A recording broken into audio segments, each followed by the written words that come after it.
saying you to the audience, but in a really beautiful way. It's like, you, I love you. Now let me play you some beautiful music, you know? So there's this feeling like they're gonna do whatever they want and assert their own will and not worry about how it's being understood or whatever. Yet the wonderful thing about that is that it speaks to people.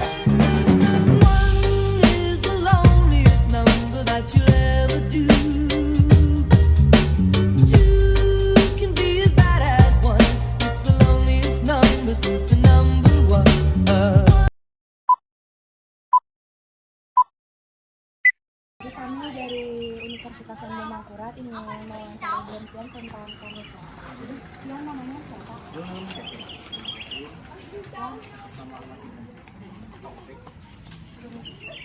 Langsung aja lah. Apa yang menyebabkan kebakaran hutan di Kalimantan Selatan dan apakah ada oknum yang sengaja membakarnya? Ya pastinya ya karena cuaca kemarau kan, dan sebagian kemungkinan oknum yang kurang bertanggung jawab. Sebagian membakar lahan maupun hutan untuk membuka lahan maupun menyuburkan tanah untuk bercocok tanam kembali. Bagaimana dampak kebakaran hutan di Kalimantan Selatan terhadap lingkungan? Kalau menurut kami ya berdampak buruk untuk kesehatan lingkungan dan sangat berdampak buruk bagi relawan pemadam kebakaran yang berusaha keras untuk mengatasi kebakaran hutan atau lahan agar tidak terlalu berdampak buruk bagi lingkungan Kalimantan Selatan. Apa yang dilakukan pemerintah untuk mencegah kebakaran hutan di Kalimantan Selatan? Menurut tim dari BPBD, untuk menanggulangi bencana kebakaran hutan atau lahan yang ada di Kalimantan Selatan. Contohnya ya dari BPBD, terus pemadam kebakaran dari swasta, ya gabungan lah. Kan. Bagaimana kebakaran hutan di Kalimantan Selatan mempengaruhi kesehatan masyarakat? Sangat-sangat mempengaruhi kesehatan masyarakat dikarenakan kepulan asap yang mana bisa menyebabkan penyakit seperti gangguan pernapasan, asma, dan lain-lain. Apa saja faktor-faktor yang mempengaruhi penyebaran kebakaran hutan di Kalimantan Selatan? Faktornya ya karena ada oknum yang ketidaksengajaan membakar lahan untuk memperluas atau menyuburkan lahan untuk bercocok tanam kembali, dan ada yang membuang putung rokok dengan tidak sengaja yang menyebabkan kebakaran hutan atau lahan di Kalimantan Selatan. Bagaimana kebakaran hutan di Kalimantan Selatan mempengaruhi kehidupan satwa liar? Ya sangat mempengaruhi satwa liar yang mana saat kami bertugas banyak menemui seperti ular, tikus, ayam, dan lain-lain sudah mati dikarenakan panasnya api kebakaran hutan atau lahan di Kalimantan Selatan. Apa yang dapat dilakukan oleh individu untuk membantu mengurangi kebakaran hutan di Kalimantan Selatan? Ya pastinya menghubungi layanan pemadam kebakaran atau BPBD Kalimantan Selatan, khususnya di wilayah yang terjadi kebakaran hutan dan lahan. Bagaimana kebakaran hutan di Kalimantan Selatan mempengaruhi ekonomi lokal? Kalau itu kurang berdampak, tetapi sebagian perkebunan warga yang terbakar juga dikarenakan kebakaran hutan dan lahan di Kalimantan Selatan ini lebih menonjol ke lahan atau hutan yang kosong. Apa saja langkah-langkah yang dapat diambil untuk memulihkan hutan yang terbakar di Kalimantan Selatan? Kami sebagian pemadam kebakaran berharap agar masyarakat sekitar bisa menanami tumbuhan agar bisa kembali hijau, ya seperti tanaman-tanaman apa gitu biar apa kembali hijau lah bumi kita. Bagaimana peran teknologi dalam mendeteksi dan memantau kebakaran hutan di Kalimantan Selatan?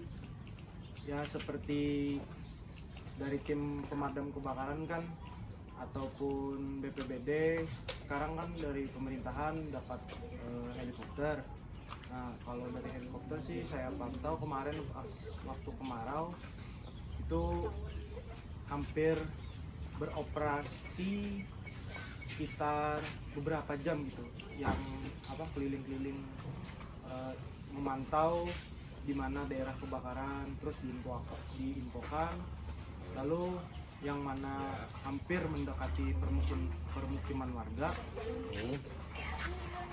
terus kita akan melakukan apa? Melakukan penyemprotan.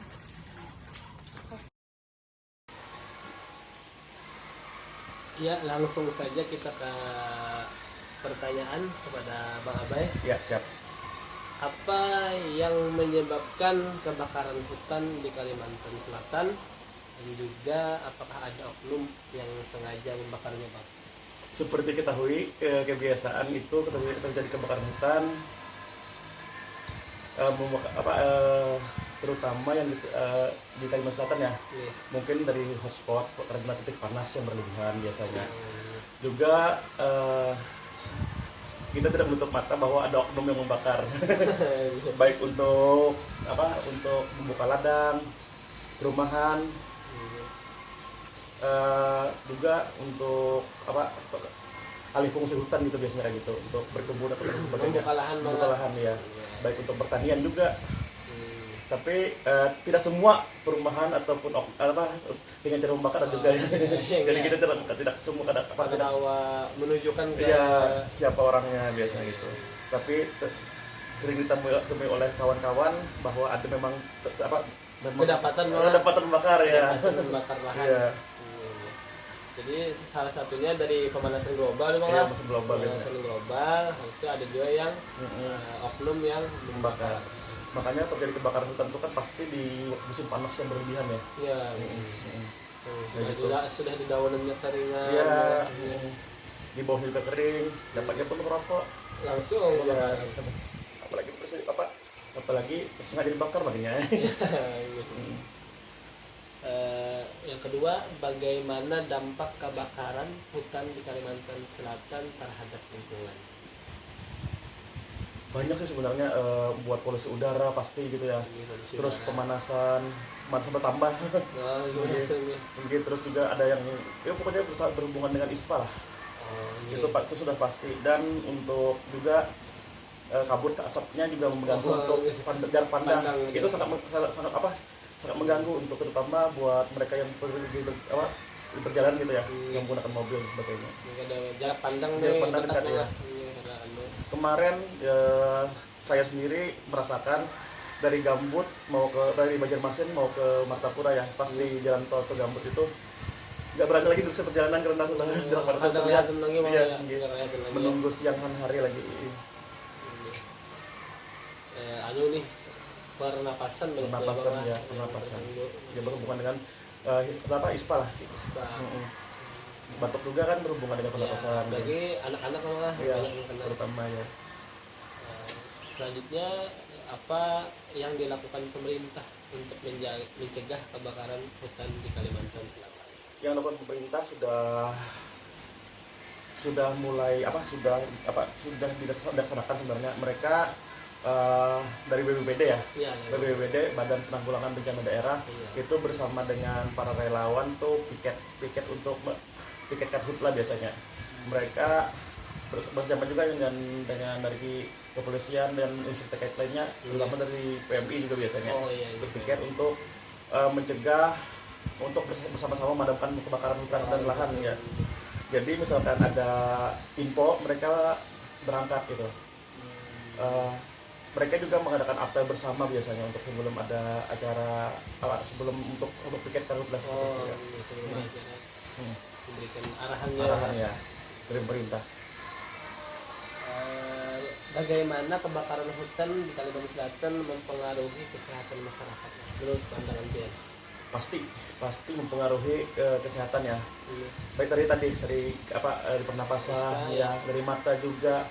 Kadang-kadang juga mengganggu dari segi pendengaran juga. Karena memang sangat berbahaya. Kenapa?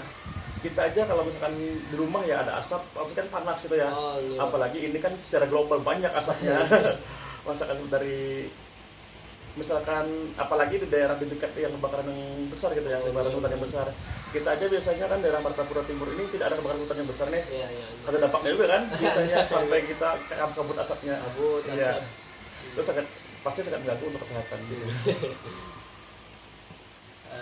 Apa apa saja faktor-faktor yang mempengaruhi penyebaran kebakaran hutan di Kalsel? Salah satunya tadi karena daerah itu sulit terjangkau oleh relawan. Otomatis kan dari daerah pergunungan itu perlu aksesnya ya. Itu untuk penyebarannya pasti lebih cepat gitu ya, lebih menyebar. Tapi kalau misalkan daerah yang bisa terjangkau oleh relawan semua yang berkompeten dalam pemadaman kebakaran hutan itu masih kawade handal gitu ya. Tapi kalau masalah itu lebih ke arah pegunungan atau daerah hutan yang jauh itu agak lama. Itu kemarin dari kawan-kawan BWD sudah pernah cerita. Kami katanya berjalan sekitar 1 kilo baru sampai titik api. Berjalan malah. Coba dibayangkan dengan alat semprotan gitu ya. Dan dengan alat pemadam dari membawa alat air di belakang dan dengan alat depan itu memadamkan 1 kilo katanya. Luar biasa. Ya, makanya kebiasaan kita lihat dengan waterbombing ya. Itu kan udah terjangkau dengan helikopter biasanya. Menurut Pian tuh waterbombing tuh kena ya Kena, tapi itu kalau saya pribadi ya itu pengisian kalau ada alat yang lebih bagus lagi gitu. Karena kadang-kadang bisa kena tapi yang pas jatuh menyebar lagi gitu ya. Jadi kurang efisien ya. Tapi mungkin dari pemerintah itu sangat efisien mungkin ya. Itu cuma pengamatan saya pribadi. Selanjutnya, bagaimana kebakaran hutan di Kalimantan Selatan mempengaruhi kehidupan satwa liar? Sangat mempengaruhi. Terutama mungkin yang saya lihat ya, monyet-monyet kan kehilangan habitatnya. Kebakaran di hutan, otomatis mereka kan mencari tempat yang baru. Kadang-kadang mereka sampai ke pemukiman warga. Biasanya kan di rumah-rumah ada monyet ya. Pernah ada monyet di sini. Tapi ternyata hilang lagi, mereka mencari habitat baru. Itu karena kebakaran hutan salah satunya. Mungkin yang seperti kita lihat ada ya ular-ular yang terbakar lah. Terus sering kebanyakan gitu. Ular. Itu kan bentuk satwa liar juga ya. Apa yang dapat dilakukan oleh individu untuk membantu mengurangi kebakaran hutan di Kalsel? Kalau biasanya itu kita lihat dari individu dari pemerintah ya. Itu ada himbauan-himbauan berupa spanduk itu ya. Misalkan kerjasama dari pemerintah, dari bupati, terus lagi Kapolres biasanya kan untuk tidak membakar hutan gitu ya. Nah di desa-desa kan biasanya dari kecamatan untuk tidak membakar hutan. Dari desa himbauan ya. Karena itulah yang dilakukan oleh individu untuk kalaunya kita dari relawan otomatis kan membantu pemadaman gitu. Iya. Ini saja bagaimana kebakaran hutan di Kalsel dapat mempengaruhi ekonomi lokal. Sangat mempengaruhi, terutama mereka-mereka yang bekerja sebagai supir angkutan ya. Itu sangat terganggu dengan pandangan. Otomatis misalkan kalau kabut dari subuh hari itu 2 jam baru bisa berangkat lagi biasanya. Itu terjadi yang saya lihat dari mereka-mereka yang mau ke daerah Plehari. Katanya kabut di daerah Ngayuan tidak bisa dilewati gitu. Otomatis kan supir menepi dulu, kadang-kadang juga di daerah Kalteng biasanya. Yang daerah Anjir tuh sering kali terjadi kabut. Itu yang utama ya. Terus dari segi perkebunan mungkin kebun-kebun yang terbakar itu otomatis kan mengaruhi ekonomi. Misalkan mereka menanam jeruk ya. Jeruknya terbakar, itu sangat merugikan kan. kehilangan perkebunannya, dan hasilnya kan dari situ. Mereka seberapa modalnya dari awal sampai akhir ya. Sampai berbuah. Apa saja langkah-langkah yang dapat diambil untuk memulihkan hutan yang terbakar di Kalimantan Selatan? Reboisasi. Biasanya mereka setelah terbakar, terus dari pegunungan ya dilakukan reboisasi, tapi itu harus dilakukan pengawasan. Ya, ditanamkan yang seperti yang kita lihat kan biasanya ada gerakan perkebunan gitu ya, menanam pohon. Tapi itu kalau tidak diawasi tidak efisien. Kenapa? Karena nanti kalau kebakaran lagi habis lagi kebunnya. Iya banget. Habis lagi kebunnya. Jadi penanaman kembali tapi sekaligus pengawasan. Pengawasan ya, harus ada pengawasan. Langsung menuju ke pertanyaan terakhir ya Bang. Siap. bagaimana atau adakah peran teknologi dalam mendeteksi dan memantau kebakaran hutan di Kalsel? Biasanya mereka apa untuk teknologi ya, mereka melakukan dengan ini ya, dengan hotspot, dengan titik koordinat gitu ya. Jadi misalkan ada kebakaran di sini, terus mereka dari BPBD menanyakan di mana apinya, titik awal kebakaran, siapa yang ada di lokasi, minta titik koordinatnya. Nah, jadi kan mereka langsung menuju di mana lokasinya, agar tidak lari kemana-mana, infonya tidak ya. Itu yang dari saya bisa seperti biasa saya pantau ya. Tapi biasanya mereka juga melakukan pemantauan dari udara, dengan melakukan helikopter ya. Jadi kan mereka bisa melihat langsung. Itu dari segi teknologinya ya. Ya itulah yang saya ketahui tentang teknologi dari yang dilakukan oleh pemerintah. Jadi habislah sudah pertanyaan kita. Oh, siap. Jadi sampai sini saja dulu wawancara kita hari ini. Sekian, terima kasih. Wassalamualaikum warahmatullahi wabarakatuh. Waalaikumsalam warahmatullahi wabarakatuh.